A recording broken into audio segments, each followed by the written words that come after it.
Hello everyone. Today we are going to learn about fraction. Our first topic is what is fraction.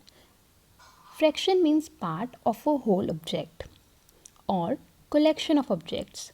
First of all, we'll see what is called as a part of whole. You can see a boy and girl in the picture.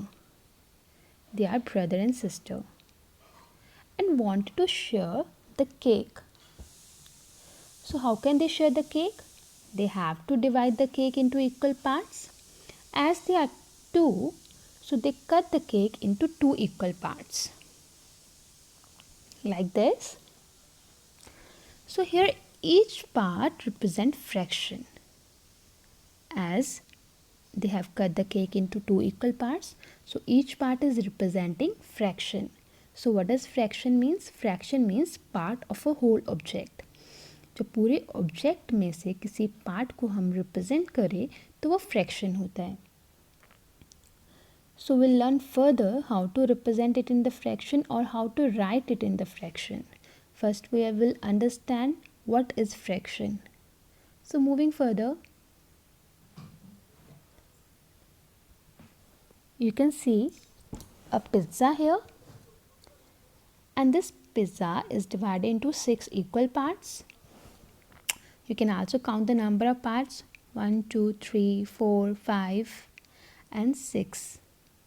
So it is divided into the 6 equal parts.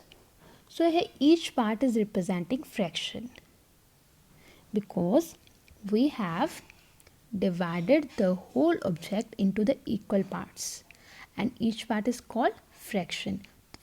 Then what does fraction means? Fraction means part of a whole. किसी whole object के part को हम fraction बोलते हैं. इस पूरे object के हर एक पार्ट क्या रिप्रेजेंट करेगा? फ्रैक्शन रिप्रेजेंट करेगा. And now see, this cake represent fraction. क्या ये केक फ्रैक्शन को रिप्रेजेंट कर रहा है? As you can see, one part is bigger than other part. It means the cake is not cut it into the equal size. Cake है वो equal size में cut नहीं है. एक part है वो bigger है than other से. So it cannot be represented as a fraction. It can be represented as a fraction if it is cut into the equal size. If each part is of equal size, then only we can represent it as a fraction. हम इसको तभी fraction को represent कर सकते हैं अगर ये equal parts में कट होता या अगर ये हर एक पार्ट इसका इक्वल साइज में होता. So what did we learn today? We learn fraction means part of a whole object. जब हम पूरे ऑब्जेक्ट के किसी पार्ट को रिप्रेजेंट करें तो वो फ्रैक्शन होता है. And we call the object as a fraction only if it is divided into the equal size. जब ऑब्जेक्ट इक्वल पार्ट्स में डिवाइडेड है या इक्वल साइज में डिवाइडेड है तभी हम उसको फ्रैक्शन बोलते हैं. And tomorrow we'll learn how to represent the fraction or write the fraction. I hope you all have understood today what is fraction.